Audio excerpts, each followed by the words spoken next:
Come in. Welcome. I'm E.G. Marshall, opening the door to another tale of mystery and suspense, inviting you to open your ears and your mind to the world of terrifying imagination. You're about to be taken on an unusual museum tour. There won't be any Mona Lisas on this tour, no Greek vases or Roman statuary, because this establishment specializes in only one kind of exhibit. And that's why our story is called The Murder Museum.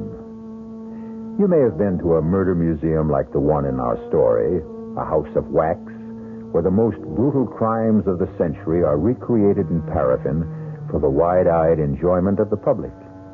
But now you're going to have the unique opportunity of hearing one of the most shocking exhibits of all speak for itself. Oh, John, please believe me. He means nothing to me. I swear it. And that's why he was in your bedroom, Ada. Is that why? Please. Oh, think of our little boy. Look at Vincent. You're frightening him to death. Death. That's right, Ada. Death. Please. That's what you deserve.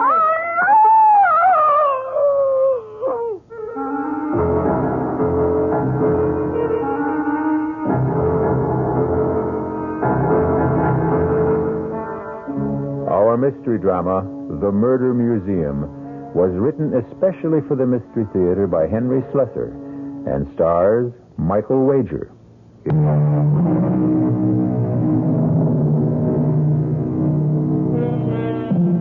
Our tale begins inside the Murder Museum itself, the home of Professor Raphael Gallinari's House of Horrors.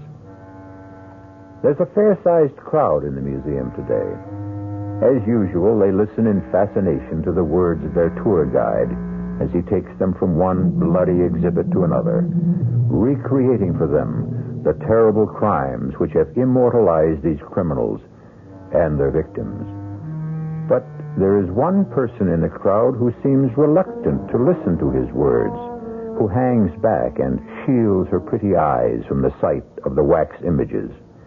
Her name is Lisa Brandon. To this day, no man knows the true identity of the madman known as Jack the Ripper. But the theory persists that he may well have been a physician or at least a medical student, judging from the skill with which he wielded the instrument you see clutched in his hand as he attacked the terrified young woman. And that, ladies and gentlemen, concludes the tour of Professor Gallinari's Murder Museum. Thank you for your patronage, and please tell your friends about us. Sir, excuse me. Yes, miss? Could I ask you a question? Well, yes, of course. I was curious about the Raymond exhibit, but I see that you haven't opened it to the public. No, miss. The Raymond exhibit is still closed for repairs. Well, the truth is, it's the only reason I came to the Murder Museum. I wanted to see the Raymond. Oh, well, I'm sorry. The exhibit won't be open for another week at least. Now, if you'll excuse me, I'm going out for some coffee. But even if it isn't completely ready, I wonder if you'd mind showing it to me. Oh, I'm sorry, miss. I can't do that. Well, I came a long way to see it, all the way from San Francisco. It would be a terrible disappointment. Look, I'm willing to pay you. Now, please, put that money away, miss. Why is it so important for you to see the Raymond? You, any connection with the family? Well, yes, in a way. I knew Vincent Raymond. I met him when he lived in San Francisco. I see. Look, you said you were going out for coffee. Could I come with you?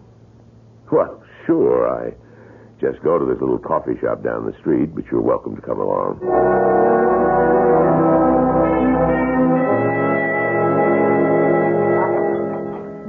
So you knew Vincent Raymond. You an artist, too? No, not really. But my brother owned a small art gallery on Green Street. And sold Raymond's paintings? Well, actually, no. He didn't really care for Vincent's work. It was so dark and gloomy. Frightening, really. But he felt sorry for him, and he loaned him some money, and sometimes he let him help out in the gallery. And that's how you met him? Yes, that's right. I came home from college, and I met Vincent. I didn't know anything about him. Meaning, about his parents? It took Vincent a long time before he was willing to talk to me about them.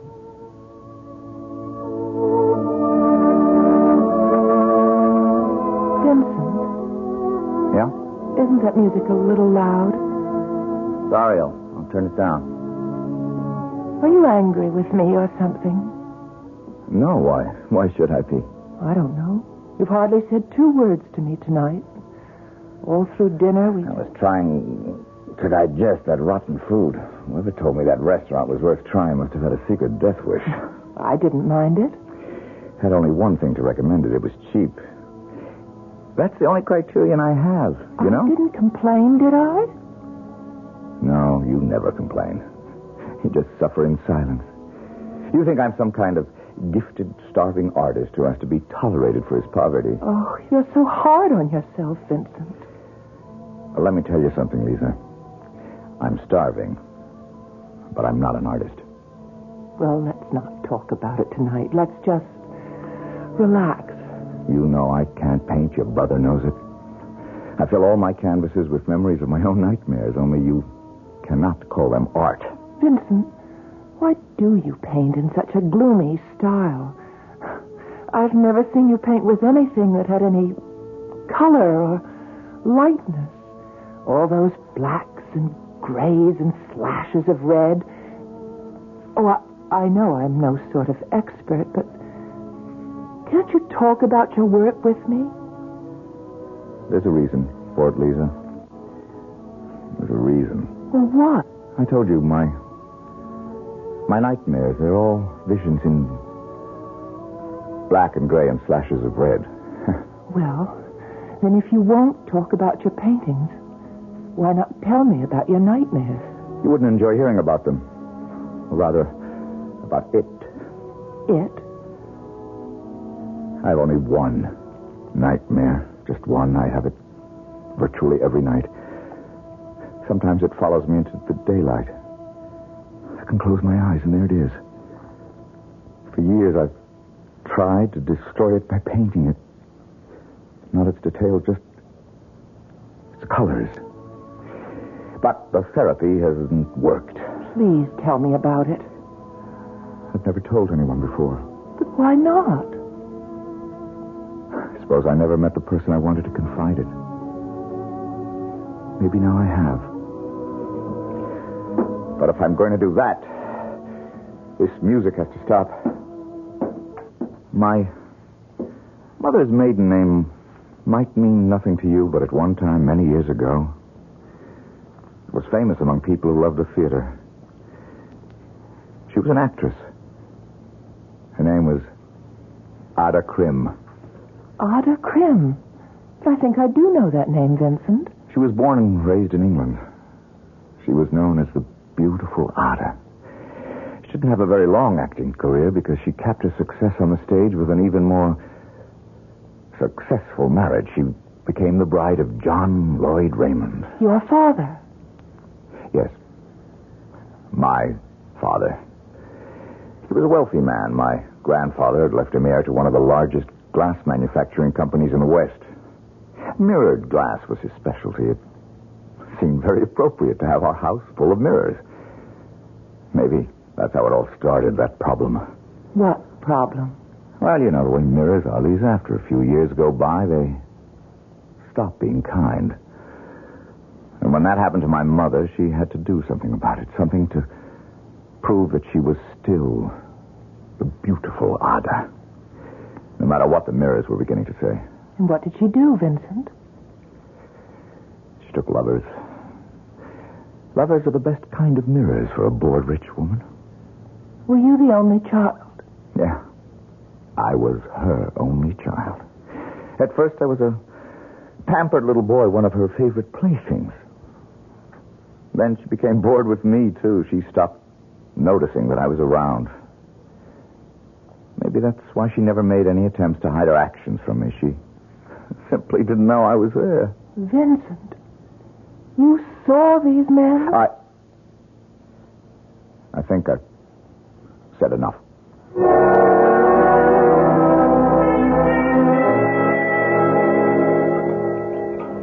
So, you never found out what Vincent's dream was all about? Not then, I didn't know. But you could have guessed, I suppose, if you knew the history of Ada Krim and John Raymond. Well, yes, I became curious enough to learn the history. I had a friend who worked in a newspaper, and she checked into the dead files and found the story for me, the whole terrible story. But I didn't tell Vincent that I knew about it. It was obvious that he didn't want anyone to know the truth. But one day it emerged. Oh. Well, it was a beautiful spring day, the first really warm day of the season, and Vincent and I went for a walk. Vincent, why don't we walk down to Ghirardelli Square? We could do some window shopping, maybe have some lunch. Considering the state of my finances, we'd better window shop the restaurants, too. Oh, no, I have money. Good for you.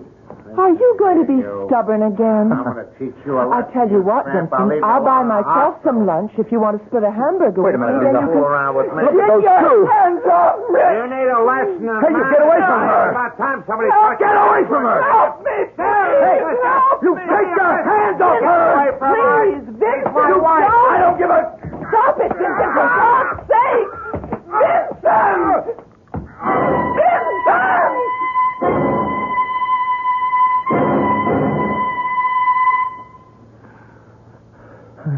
I'm sorry, Lisa. I'm sorry. I shouldn't have done that. I just went crazy. Why? What made you do it, Vincent? You could have killed that man. I couldn't stop myself when I saw what he was doing and what he was But going they to were do. man and wife. Yeah. Man and wife. So were my parents. Was that the reason? Was it because you saw your mother and father quarrel? Quarrel? You think that's all they did? Don't you know the truth yet? Yes, Vincent, I do know. I didn't want to tell you before, but I know that your father murdered your mother. And you know how he murdered her. My father came home early one night. A full day earlier than he was expected. He walked into my mother's bedroom, and that man was there. Might have killed him, too, but he was fast on his feet. We lived in a very old-fashioned house, Lisa. Quaint, old-fashioned Victorian manner. The kind that still had gas lamps on the wall. And fire axes. I used to hear my father joking to his friends about the fire axe on the wall. Vincent, don't talk about When he saw my mother, he ripped the axe off the wall, and he used it. Please. You read about it, Lisa, but I saw it. You what? I was 6 years old, terrified 6-year-old, who came to find out what all the noise was about. Oh, no. I saw the whole thing happen from the first stroke of the axe to the final blow. Oh. Now you know what my nightmare is all about, all the blacks and grays and slashes of red. Oh, you poor man. All right. Now, I've told you the whole story, so maybe now you know why I can't see you again. What? Don't come near me again, do you hear me? Vincent. Don't come near me. Ever.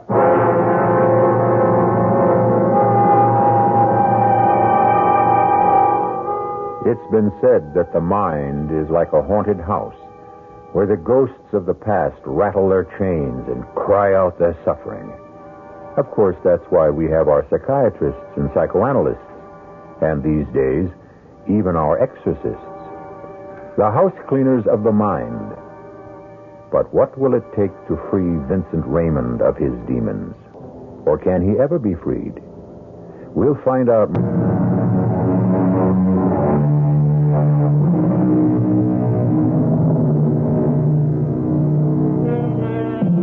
And now, Act 2 of the Murder Museum.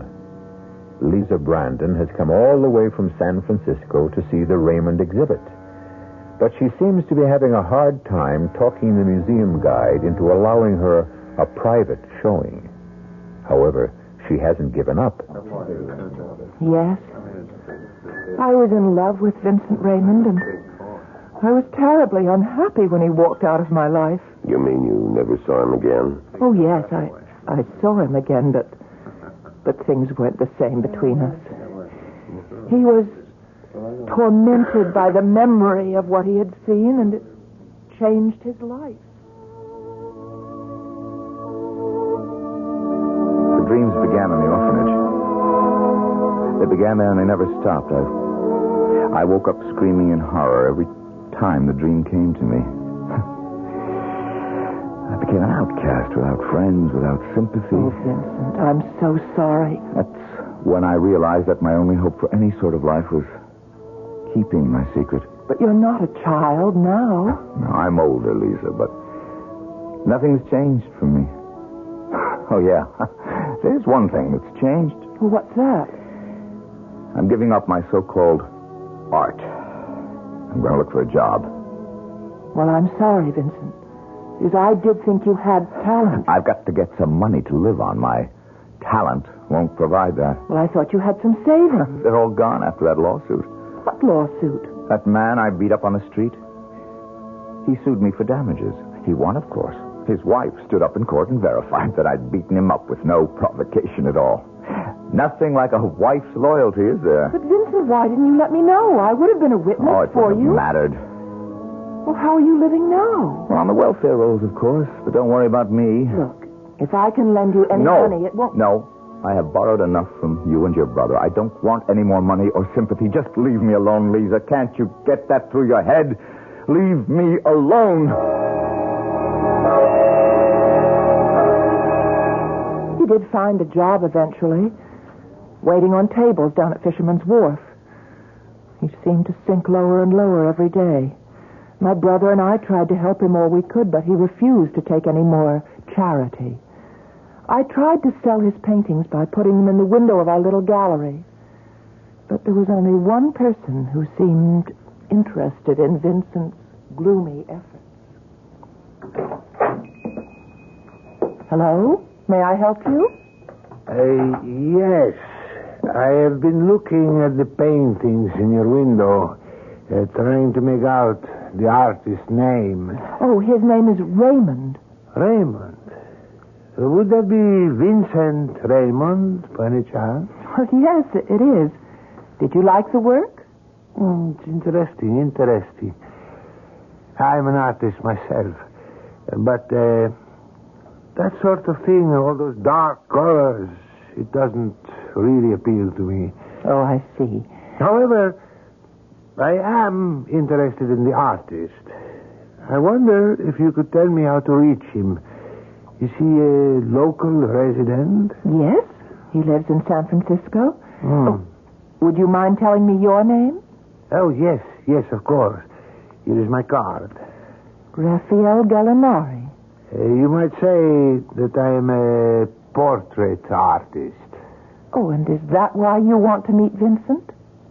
To paint his portrait? Something like that. Now, will you help me? All right. I'll tell you where you can reach him.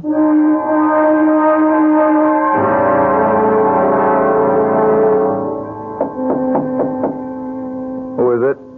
Raphael Gallinari. Who? Please open the door, Mr. Raymond. What do you want? May I speak to you for a few moments, Mr. Raymond? I don't know you. I thought perhaps the young lady in the art gallery might have mentioned my name to you. What young lady? Oh, you mean Lisa? May I come in, please? It's about a rather important matter. Oh. All right, come in. What is it you want, Mr... What was that name again? Gallinari. Please, my card. What are you, some kind of bill collector? No, Mr. Raymond. As a matter of fact, I'm an artist, like yourself. Tough luck for you, Mr. Gallinari, if you're an artist like me. Take a look around. You see any canvases in this place? I understand that you are working at a restaurant these days. That's right. Listen, if it's my work you're interested in, they're all at the gallery. Let me be honest with you, Mr. Raymond. It isn't your work I care about. It's mine. Yours? That is correct. You see, I am a portrait artist, a sculptor, actually. So what? This is how we differ in our talents. Yours is dependent on the quality of imagination, while mine is devoted to verisimilitude. If you would permit me, perhaps I can buy us both some dinner and we can talk about our art. If you hadn't mentioned dinner, Mr. Gallinari, I would have said no. You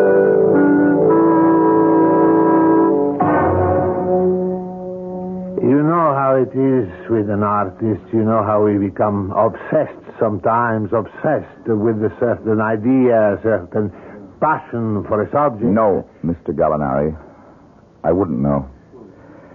I lost all my passion for art a long time ago. Ah, but if you had the inspiration, if there was one thing you wanted to paint more than anything else in the world, believe me, the passion would come flooding back like the tide. And do you have such a subject in mind? Yes, I do. A subject which has haunted me for years, more years than I wish to count. And this has something to do with me? Everything to do with you. Will you have another glass of wine? Sure, since you're buying. You see, Mr. Raymond, I am contemplating a certain work, a sculptural project, and one which would be impossible without you. How could that be? In order to answer that question, I have to bring up a subject which may be painful to you. A lot of subjects are painful to me, Mr. Gallinari. This one, I think, has left the deepest wound. Wait a minute. Yes, Mr. Raymond. I mean your parents. How do you know who I am? Did Lisa tell you? Oh, no, I assure you, the young woman at the gallery said nothing at all to me about you. And how did you know, damn it? Because I've made it my business to find you. Believe me, it's taken a very long time. The last address I had for you was in the Midwest. Then I ran across one of your paintings in a traveling exhibit, the Moorland exhibit. Yeah, that was the only show I've been in, and nothing sold. I found out that you were in San Francisco from the proprietors of the exhibit. Finally, I saw your work in a little gallery on Green Street. Your style is unmistakable. Rotten, but unmistakable. Mr. Raymond, I remember the beautiful Ada. Go on. I'm quite a few years older than you. I have a very clear memory of how your mother looked on the stage before her retirement. I thought then that she was the most beautiful woman I had ever seen. Beauty is very fleeting, Mr. Gallinari. Like life itself. Yes, I know that. But then, that's why artists are born, aren't they? To capture that fleeting beauty and imprison it on canvas or in clay or in what? Or in other media. Why don't you get to the point, Mr. Gallinari? Your mother's beauty is the point. If I had been the sculptor then that I am now, I would have carved her image then. But alas, I was only a boy. I still don't know what you want from me. I want to sculpt your mother's image, Mr. Raymond. But there is only one drawback. I have no model to work from. There's nothing I can do about that. My mother's been dead for 25 years. I know there are some faded old newspaper photographs of her, but they're not really helpful, not to someone who insists on verisimilitude. I don't see why it's so important. Who cares what Ada Krim looked like? But I care. Very much. You see, I've already started the project. You have? Yes.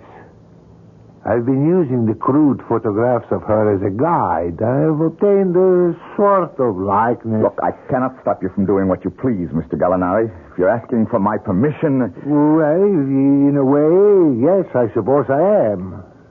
It does seem like a slight invasion of privacy. Yeah. All right. If your conscience bothers you, I'll tell you what you can do. You can order another bottle of wine. Mr. Raymond, I would gladly order you a case if you would give me one more permission. What's that? To sculpt your father, too. My father?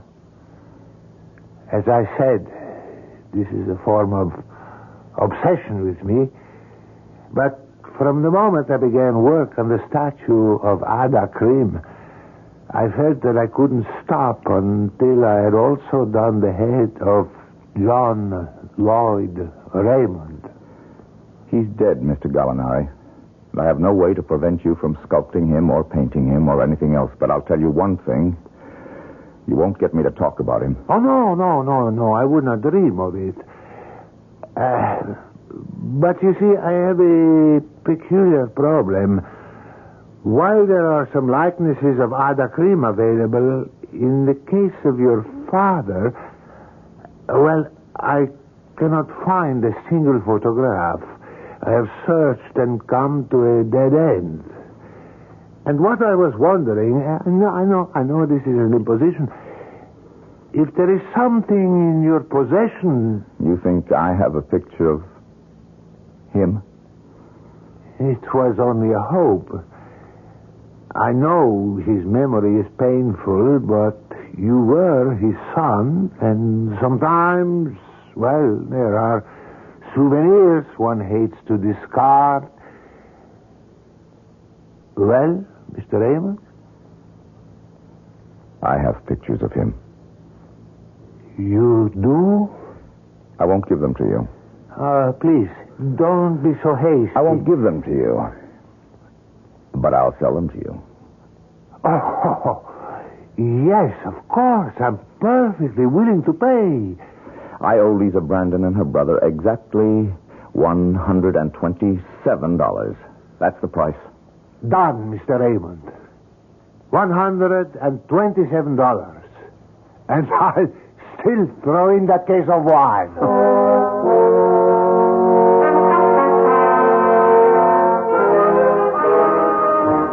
Vincent told me about Mr. Gallinari's visit when he paid me back the money that we'd loaned him. He didn't really care about those photographs he had. He was happy to have gotten rid of the debt. But there was only one thing wrong. I think you must know what I mean. Yes, I think I do. Raphael Gallinari didn't tell Vincent Raymond the whole truth. No, he didn't tell him the truth. He didn't tell him what kind of a sculptor he was, or what use he would make of his work after it was completed. Yeah. And obviously he didn't tell him the medium he would use to carve the statues. No. He didn't tell him that the medium would be wax. And that the subject would be murder.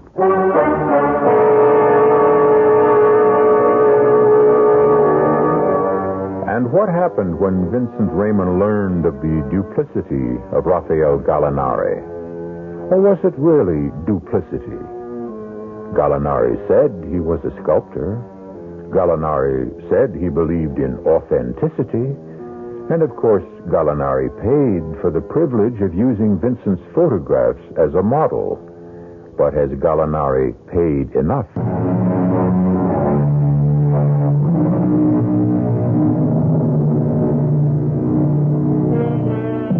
And now, here's Act 3 of the Murder Museum. For Vincent Raymond, all nights are the same. A dark passage into yesterday. A grim return trip to the past. But men must sleep, and sleepers must dream. So there's no escape for him. Ada! John, please believe me. Ada! He means nothing to me, I swear it. And that's why he was in your bedroom, Ada? Please. Is that why? Please, think of our little boy. Ada! Look at Vincent. You're frightening him to death. Death! That's right, Ada. Death! That's what you deserve! Oh! Ada! That's what you deserve!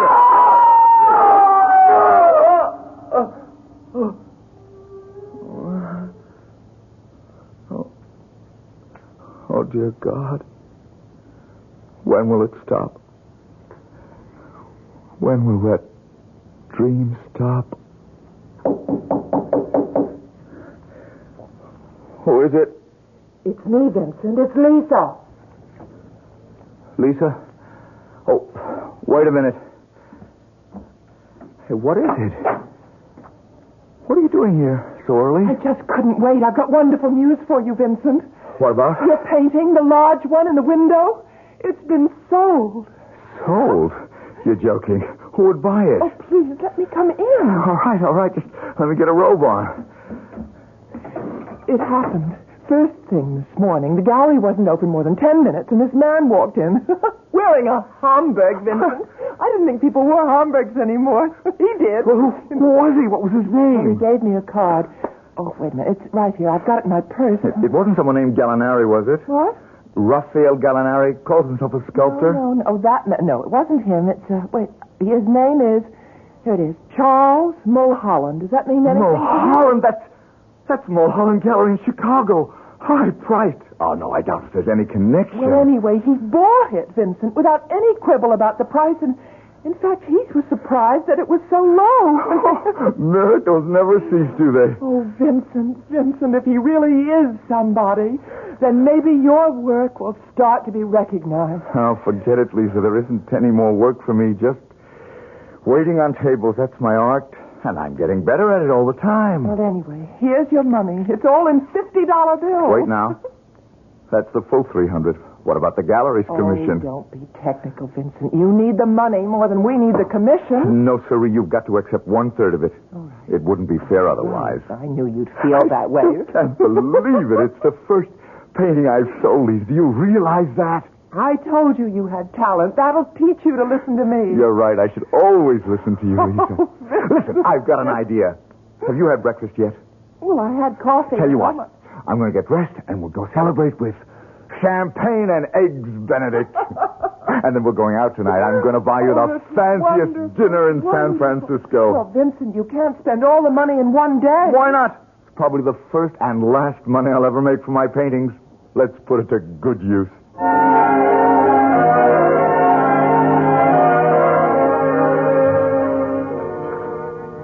Well, it seems that Vincent had more talent than anyone realized.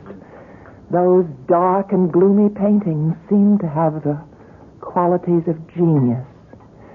At least that's what Mr. Mulholland said in his letter.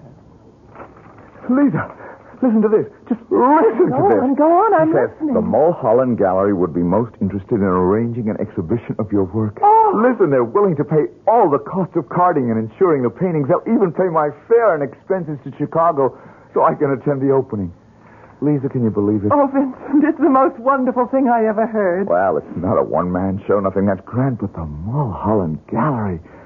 That's one of the best, Lisa, one of the most prestigious. Do you know when you'll be leaving? As soon as I can get all the stuff crated and shipped. I guess the sooner the better. Lisa, why don't you come with me? Oh, I couldn't do that. I still have to be at the Your gallery. brother can take care of it for a week or so.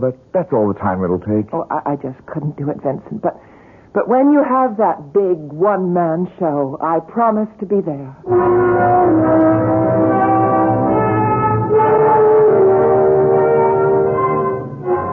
And that was when Vincent Raymond went to Chicago. Yes, that was his reason for going there. A very happy reason. Was the show a success? Oh, it was. The press reception to Vincent's work was very good, far better than the evaluation he received back home. I guess it's true what they say about a prophet being without honor in his own country. In this case, in his own state.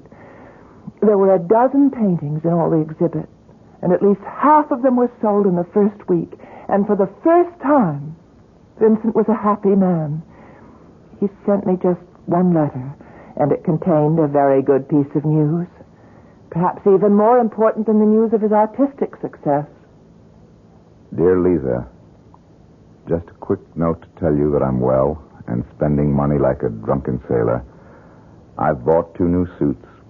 Yes, I said suits with matching pants and jacket, believe it or not. But more important, I'll tell you one other thing that seems to have happened to me.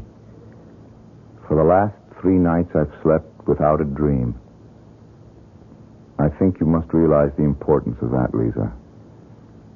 3 nights of dreamless sleep. The most precious 3 nights of my existence. But those dreamless nights didn't last very long. because the very next morning at breakfast in his hotel room, Vincent opened the local paper and saw a strangely familiar name. Gallinari. Gallinari? What's that all about? Announcing the opening of Gallinari's Murder Museum. Oh, no. That can't be the same man. The Murder Museum, world's most terrifying house of wax, vivid recreation scenes of crime, passion, and horror never before witnessed. Oh, it can't be the same man. It can't be. Where's that phone number? Oh.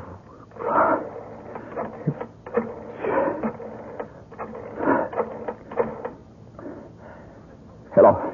Is this the Murder Museum? Yes, I know you're not open yet. Listen, I want to ask you a question. This man, Gallinari, I want to know his first name. Raphael. And he is. Listen, what time are you open? No earlier than that? Then tell me where I can find Mr. Gallinari. Yes, it's important. No, my name does not matter. All right. First show, 2 o'clock. Oh, dear God, don't let it be true.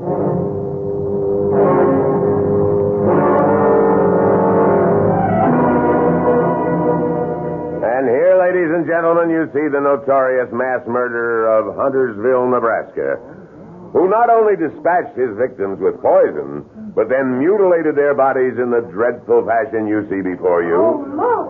And now, if you'll step to the next exhibit, you will see the latest addition to Professor Gallinari's world-famous murder museum. For the first time in any house of wax, the horrifying axe murder of one of the most glamorous women ever to appear upon the American stage. It's true.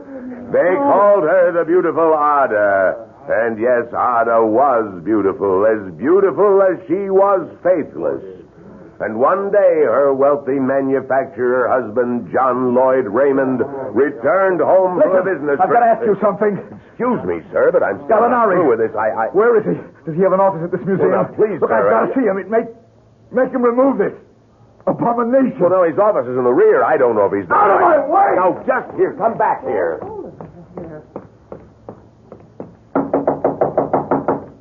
Who is it? Open up, Gallinari. Open the door. Yes, what is it? Let me in. I have to talk to you. I'm sorry, I'm quite busy at the moment, and Raymond? Is that you? Yes, Vincent Raymond. What are you doing in Chicago? The question is, what have you done? Now, be calm, young man. There is nothing to get so excited about. That's your art out there, Gallinari, out there. That's the verisimilitude you were talking about. Yes, that's right. I try to be faithful to the original. I'm not ashamed. You liar, you thief! Now, come. I've stolen nothing. I've imitated life, but stolen nothing. Now, please, sit down. Calm yourself. Let me offer you a drink. You lied to me. You pretended to be something you weren't. You never told me you were going to create that horror out there. I told you only the truth.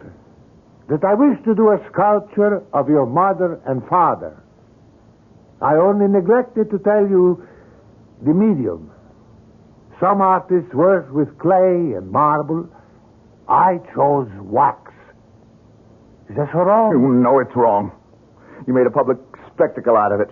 And now you're going to do something about it. You're going to get rid of that thing out there. I am afraid that's impossible. The exhibit took months to create. They all do. The investment in time and money. I'll sue you. I will make you destroy it. Ah, Mr. Raymond, don't make unnecessary problems for yourself.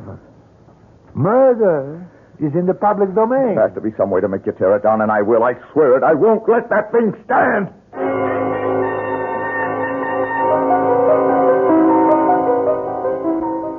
Of course, I know myself what happened next. Because I was there in the murder museum. The night that your friend Vincent Raymond returned. Oh, please. Can you tell me about it? I never did know the details. Well, from what I understand, he went to a lawyer the very next day to see if there was some legal means to get Gallinari to destroy the exhibit. He must have gotten some idea how difficult it would be to get an injunction against the museum, because that's when he decided that the only recourse was to to destroy the sculpture itself. Yes, that would be like Vincent. What he did was very simple. He came back to the museum for the last show of the day. But during the tour, he slipped away from the crowd and hid behind one of the curtains until everyone had gone. And then he walked up to the exhibit and stopped in front of it. Of course, the instrument he needed to destroy the exhibit was already there. The fire axe was real, like the clothes of the wax figures and the furnishings of the room.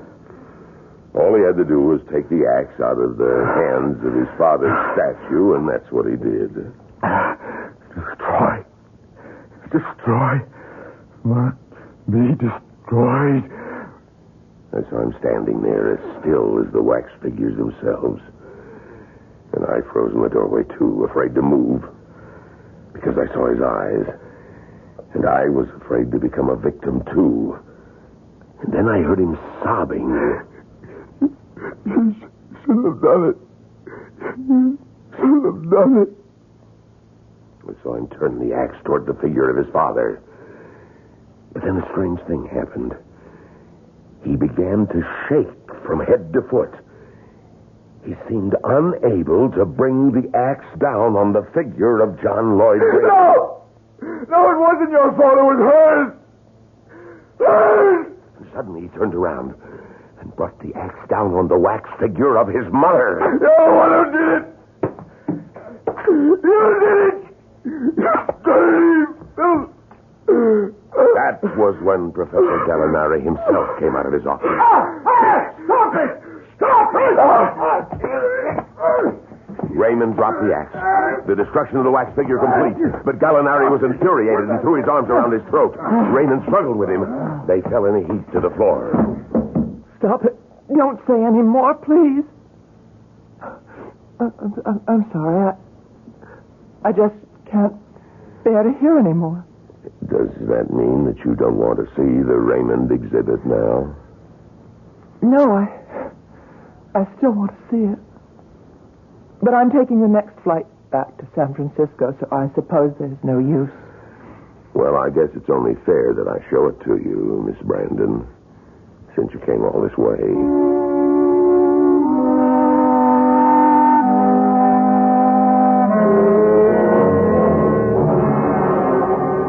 We keep the curtain closed whenever we're fixing up an exhibit or preparing to show something new. This is really very kind of you. Oh, that's all right. I just hope that you don't find the exhibit too depressing.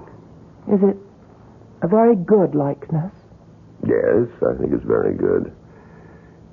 But judge for yourself. As you can see, the figures are all ready, but the furnishings need some work still. Well, what do you think? It's horrible. Horrible. Oh, I'm sorry. I know I shouldn't say that. I did ask you to show it to me. Yes, I was afraid you'd feel that way, miss. Because the likeness is really very good. It was Gallinari's brother who did the statue of the professor. Naturally, he'd get that right. But that's Vincent, too. Yes. Just like him. It's a very good likeness of Vincent Raymond. That's just how he looked when he strangled the life out of Professor Gallinari. Right here in the Murder Museum.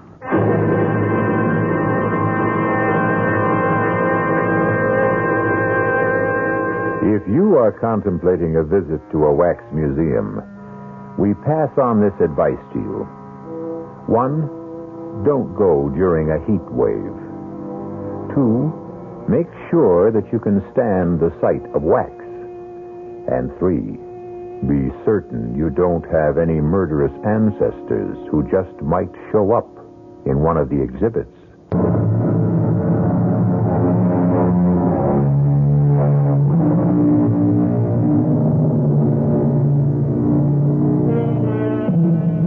We hope you enjoyed tonight's tour through the Murder Museum. We hope that you'll always come back through the creaking door of the Radio Mystery Theater. because it's the one place you can enter where your imagination provides the real thrills. Tonight, we tried to aid that imagination with the voices of Michael Wager, Marion Seldes, Robert Dryden, and Leon Janney. The entire production was under the direction of Himan Brown. This is E.G. Marshall inviting you to return to our Mystery Theater for another adventure in the macabre. Until next time, pleasant dreams.